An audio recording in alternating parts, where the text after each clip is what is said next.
আপনারা শুধুমাত্র অর্ধেক নলেজ নিয়ে আসলে মার্কেটে কখনোই সার্ভাইভ করা যায় না।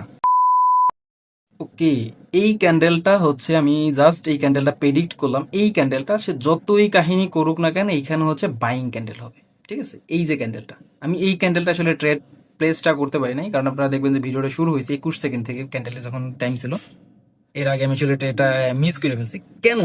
এইখানে হচ্ছে বলবেন যে ভাই আপনি এর আগে বলতেছিলেন যে স্ট্রং যেহেতু সেলিং ক্যান্ডেল, তারপরে হচ্ছে সেলার্স কন্টিনিউ করবে। তবে এইখানে দেখেন ভাই, টোটাল মার্কেটের কন্ডিশন কি বলতেছে?